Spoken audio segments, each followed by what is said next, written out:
Early summer here in the Northeast US is Light Cahill time, and this parachute pattern has really been getting the job done of late. A few of the tying techniques used in its construction are somewhat less than traditional, but make for a high-floating, durable, and easy-to-tie fly.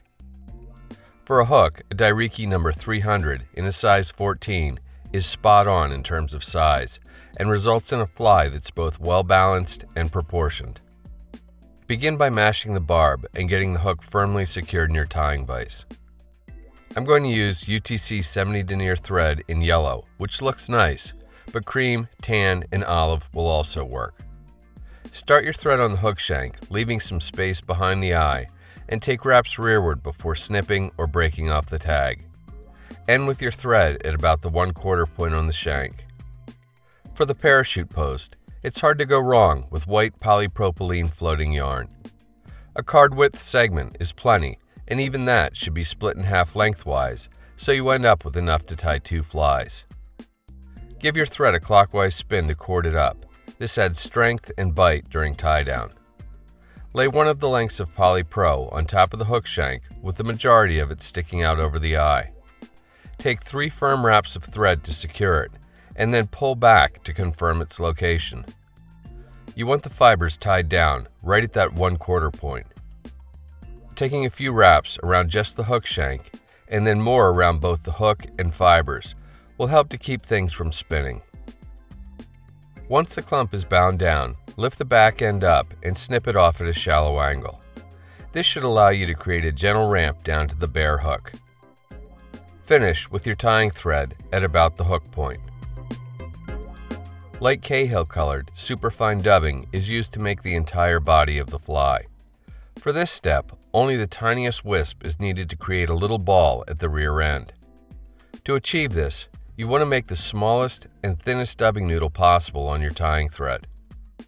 The ball is really important, but remember to keep its size to a bare minimum. Once it's produced, return your thread to a little ways in front of the hook point. Coq de Leon fibers are used to form the tails of the fly. They're well marked, long and fine, and super tough. After stripping off the webby stuff, pull down anywhere from, let's say, 5 to 10 fibers. The count just isn't that important. While keeping the tips aligned, strip the fibers free from the stem, and then place the butt ends on top of the hook shank at the thread location. I'm going to pause here to say that for me, the length of the tails doesn't really matter, but generally, the longer you can make them, the better.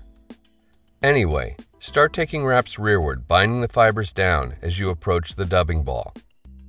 Before you get there, split a few fibers on either side of the ball. Don't worry about getting equal amounts on each side.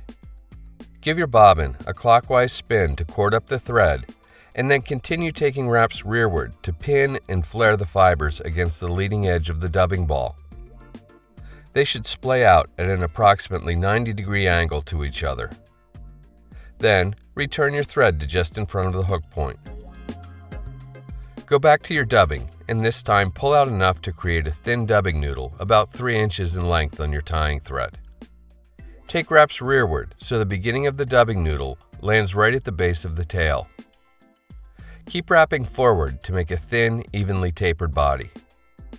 Notice how the yellow thread shows through a little bit. This is what you want. When you reach the post, pull it back and take wraps in front of it around just the hook shank. You can leave multiple tails on each side if you like, but I've gotten to prefer just one per side. Snip away any fibers that point either too far up or too far down. It's nice to be able to choose which ones look good and then get rid of the rest. Now, here's where things start to get a little weird. Bondic, a UV cure plastic, works extremely well for this part. Apply just a single drop to only the base of the wing post. Give the fibers a hard twist with your right hand, then pass them to your left and hold them in a vertical position. This will allow you to pick up the UV torch with your right and cure the Bondic in just a few seconds.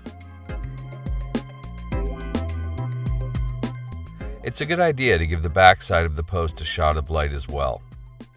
Once this is done, the bottom of the post should be extremely rigid and well secured to the hook shank. For the hackle, I'm using a single feather taken from a high-quality white-colored neck. I like to make sure the fibers are the appropriate length before plucking the feather free from the skin. Strip off the lower fuzzy fibers and snip the butt end off, leaving an 1/8 inch or so of bare stem below the first fibers. With the shiny or front side of the feather facing up, lay the stem against the near side of the hook and take good firm thread wraps to secure it all the way back to the base of the post. Pull another small wisp of dubbing from the packet and create a short, thin noodle on your tying thread. Use this to fill in the space in front of the post so it tapers naturally down to the hook eye. Now, believe it or not, do a 4 or 5 turn whip finish, seat the knot well, and then snip or cut your tying thread free. Things are just about to get weirder still. Once again, pick up the bondic, and this time apply a single drop, 1/8 inch up the wing post. Get hold of your hackle and begin making touching wraps up the post. Because the base of the post is so rigid, this is much easier to do than it is with conventional tying techniques.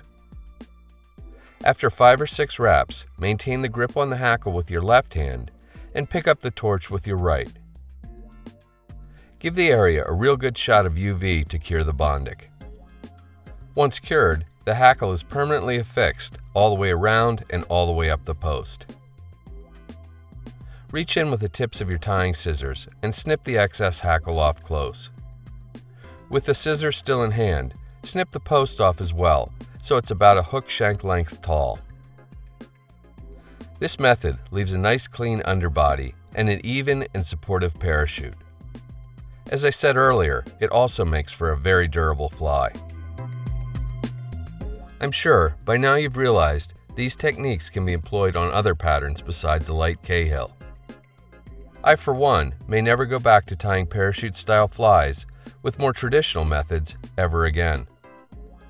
And the long, widely splayed Coq de Leon tails, I've been sold on them for a while now.